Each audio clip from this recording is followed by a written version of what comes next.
Ladies and gentlemen, good morning. Good morning. My name is Tim Paulsen. I'm from Canada. A number of years ago, I was traveling in Germany. I was very young. I was at the Munich Beer Festival. Some of you may be familiar with the beer festival. This is back in my drinking days. Now, I don't drink anymore. I've had my share. I probably had your share too. But anyway, bit of a different story. Anyway, I'm walking through Munich, and it was about 8:30 in the morning. People are drinking beer. It's the beer festival. People are drinking beer, and I was wearing a toque. Now, you're familiar with a toque? You know, the woolen hat type sort of thing. And my toque had a big pom-pom on the top of it. And I was walking with a young lady from Scotland. We're walking along, kind of minding our own business, and we were called over by a few gentlemen, and they asked me a question. They said, "Are you from the United States?" And I said, "Why?" And they said, "Well, we have a bet that only an American would wear a hat like that." And I said, "Well, I'm from Canada." And they looked at each other and started to pay off the bet because they said, "Well, same thing." And I said, "Well, where are you guys from?" And they were from Australia. And I said, "Australia? Well, that's the same as New Zealand, isn't it?" "Well, I guess it's not. I guess it's not." Anyway, point being is that there are some cultural differences, of course. I mean, I'm asked a lot with the accent that I have. People say you're from the States, and I say Canada, and they kind of, is it the same thing? Czech Republic's not the same as Poland and so on. I've delivered programs in about 25 different countries, and I've found, for the most part, wherever I happen to go, folks are folks, people are people. Are there some differences? Yes, there are. There's some differences in countries and continents. There's differences in an urban area versus a rural area, but we're much more alike than I think that we are different. Credit is credit. Collections is collections. Think about what we're trying to do. I know we've got credit and there's all kinds of fields involved, but my specialty is collections, how to collect money, keep your customers, is what I try to cover. And that's what I'm going to share a little bit about with you in the 15, 20 minutes that I have. Tough time I know that Alfred has. He's going to give me the high sign later on to give me the hook and pull me off.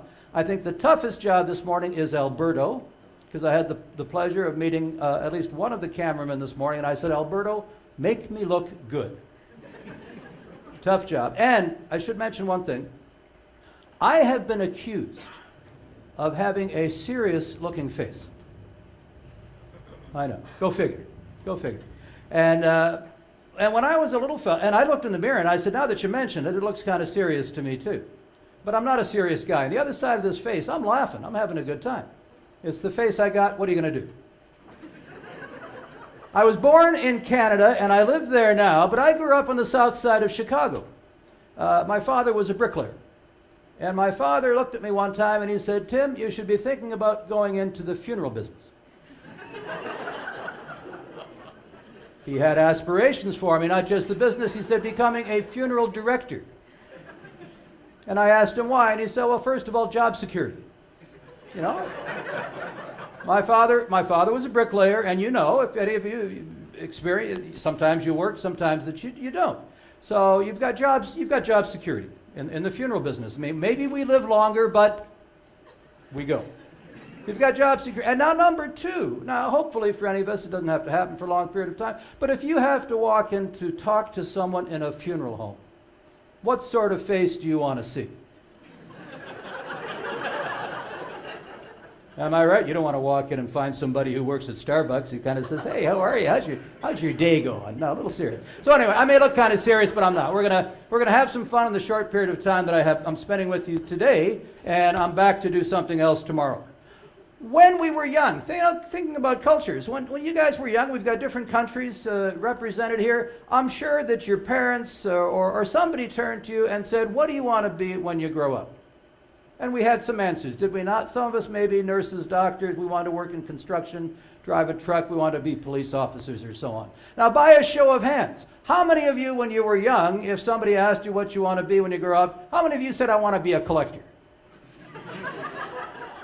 That's the number of hands I see wherever I ask this question. I mean, nobody ever says, "You know what I want to do? I want to phone people up. And I want to ask them for money."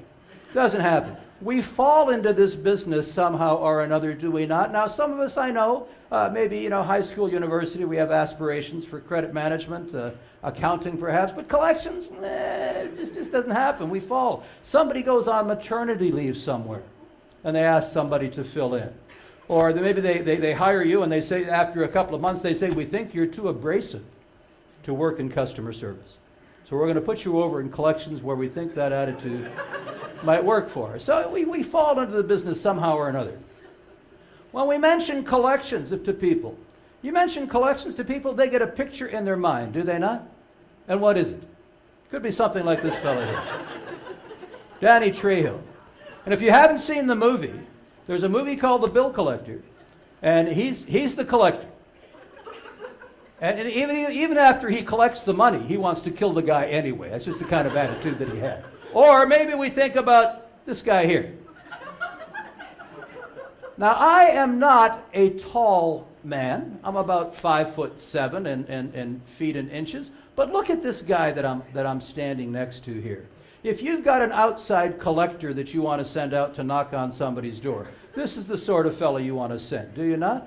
I mean, he's the doorman of the Pearl Hotel in Lahore, Pakistan. He's got to be at about 6'7", maybe even taller than that. And then he's got a hat. And then he's got a feather on top of his hat to make it even bigger. My hand is lost in his. Lost. But that's the kind of picture we think about collections. But collections has a professional standard which I want to share with you. Now, I know credit management, software, some other things, but I'm thinking about your collection hat for the moment. When you put that collection hat on, you want to be the very best that you can possibly be. And for that, I have an acronym that I want to share with you what I believe effective collections is all about. First of all, dignity involved in doing a job that not that many people can do. And few people even understand. Because you mention collections to people, they get that picture in their mind, right? Now, a question for you. I'll ask you the question, sir, if I may. What is our objective in collections? Yeah, you. What are we there to do? To collect the money. Now, there's a little hesitation because you're thinking, it's a trick question.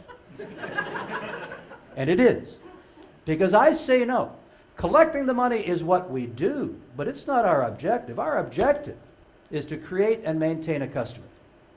You do that through effective collection techniques. Most of my clients, now there are some banks, some finance companies or so on, collections and credit is what they do. But most of my clients do not want to be in the credit and collection business. They would prefer that their customers paid them cash ahead of time. Maybe give you an extra 10% and then you owe them money. And let's have them call us up and see what happens. That's what we would prefer. The only reason you're in credit is because you have to. We don't want to be in the business. You ever walk into a small store in your country? Do you have small stores where they've got a sign up that says, we don't give credit to anybody? Cash only. In God we trust. Everybody else pays cash. Small stores, when they start off, they don't want to get involved in the credit and collection business. Let's say I have a store and Robert, you live in Krakow, I think, the gentleman who's sitting next to me from Hitachi. Let's say that you come into my store to buy a Frabistat once a week. Now, ladies and gentlemen, are you familiar with Frabistats? No, there's no such thing as a Frabistat. I've made it up. But a Frabistat is like a little button that goes on your cell phone. Because you know how you have to charge your cell phones up all the time? Little button goes on your cell phone to keep it charged. It lasts for about a week. Doesn't run on electricity. It runs on calories. Calories. So it's the equivalent of taking a Big Mac and large fries off you every day. So these are popular. Everybody likes to buy them. Robert comes into my store to buy a Frabistat once a week. We sell them at a competitive price, but it's cash only. And Robert comes in one day, and he puts the Frabistat down, and he starts to do this. Now, you know what this is? You may call it something in your country. In my family, we call this the Paulsen shuffle. It's named after my brother. You know what it means? Oops, I think I left my wallet at home on the dresser. Could I come in and pay you next week? And Robert says, hey, I've been coming here for a long period of time. And I'm thinking, well, I don't want to do it. I paid for the sign. I've got to do record keeping. I've got to do all kinds of things. So I don't want to do it. But I'm starting to get a look from Robert that says, hey, you cheap, dirty, rotten so-and-so. I've been coming in here for years. And if I can't get it from you, I can go to Vladimir's Frabistats or us down the road. So I think if I don't give it to him on credit, I could lose this sale, future sales. So I say, sure, Robert, take it, no problem. And off he goes. Next week, NR. No Robert. But I think, hey, things happen, he'll be in the following week. Next week, NRA. No Robert again. I've got a phone number, I hesitate to call him. A lot of people don't want to call, do they? You mention to people you're involved in credit collections, and they say, how can you do that? How can you phone people up and ask them for money? And I say you phone them up and you ask them for the money, but a lot of people don't want to, so I do nothing, and by doing nothing, I've lost Robert's business. Because Robert's not a bad guy. Are you, Robert? Work with me on this, yeah, work with me. Robert's not a bad guy, and most of our customers are not. Now, there are credit criminals out there. There are people that had no intention of paying you from the beginning. Now, these are crooks. These are not customers. And I don't have a letter that you can send to a crook that's going to get you your money. You know, you have to do other things with them. But most of our customers, Robert intended to pay me, but he got busy that week. The next week, he had some money, but not a lot.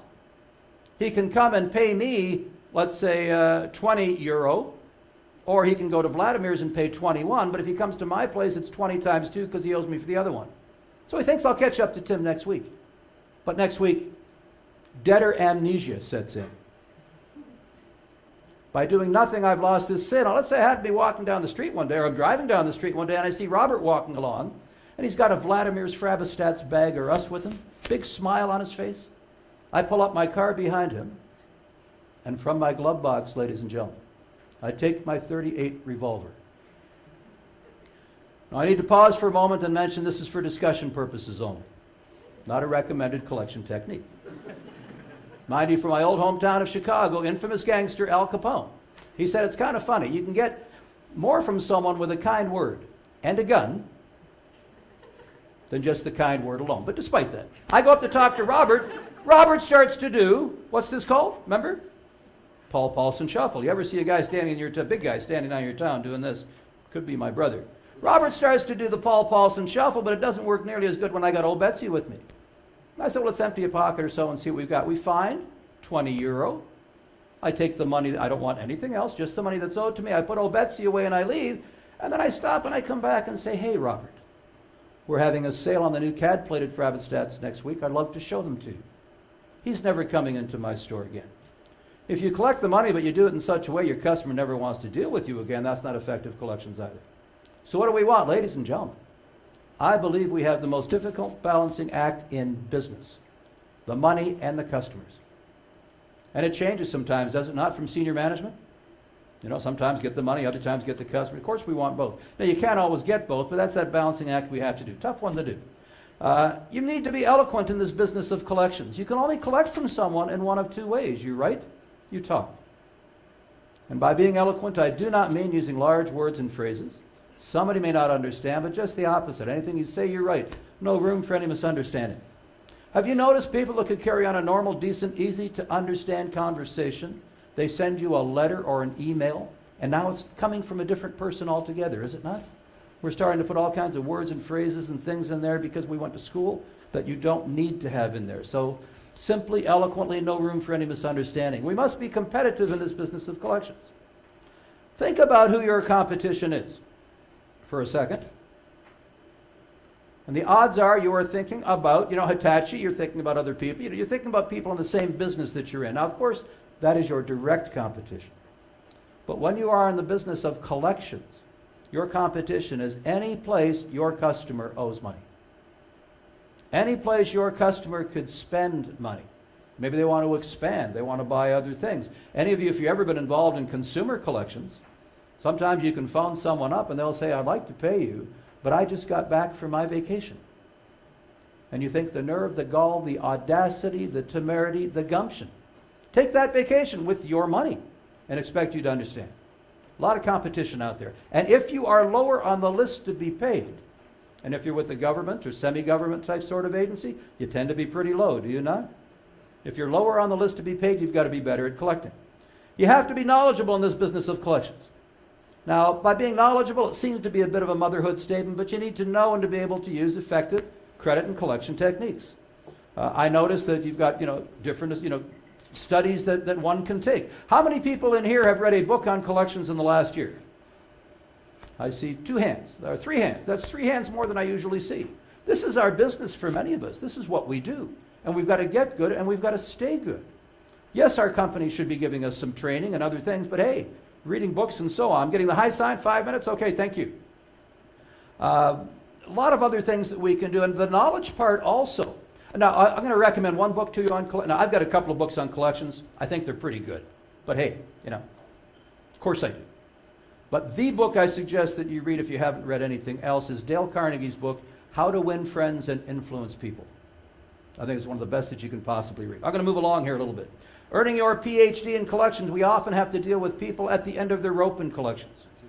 Let me see here. When others are running out, we are the ones that have to run in. Motto of the fire departments around the world, certainly the New York City Fire Department. When there's a fire, we got to go in and put it out. Save the customer as best as we possibly can. Now, the quicker you can get to put out a fire, the more you're going to be able to save. A kitchen fire, for example, they say for every minute that you leave it alone, it will double in size. So the sooner we get to our customers, get them to pay, the better off it's going to be. Now, it is a bit of a stretch to say, don't get me wrong, to compare the men and women of the fire department with the work that we do may be a bit of a stretch. However, you may agree with me. Seeing me standing in front of you and the picture I'm about to show you, the similarity is somewhat striking, is it not? Now, that's not me in the middle of the picture, in case you are wondering. I have an older sister that lives in Castlegar, British Columbia. She doesn't care for birthdays too much. I used to send her a sympathy card once a year. But she does like firefighters. And I send her the firefighters calendar, and all is forgiven. Now, anyone can put lemon in a glass. You know the old story, they give you a lemon, you make lemonade. And that's the way it is for many of us, I think, involved in this business of credit and collections. They give us a lemon, you make lemonade. Now, you can make lemonade like this guy here, or you can make it like this young fella. The very best lemonade that you possibly can. If you're going to be involved, and many of us, for whatever reason, by choice or otherwise, we're involved in the collection business, and it is a business, it is a profession, you want to do the very best that you possibly can. We want to do that for a number of reasons. It's good for the clients, the organization we work for. It's good for the customers that we have to deal with. And it is good and profitable for us. And it's more fun to do. And you mentioned to people about collections being fun, and so, well, I'm going to get into that maybe, I guess, tomorrow. Anyway, my time's up. Do one or two questions maybe if they're quick, but if not, I will be around if you have anything for me. Yeah, we'll cover it. So I'll be around, coffee break, whichever, and anybody wants to lie and brag a little bit, be my pleasure. Thank you very much. We'll talk to you later.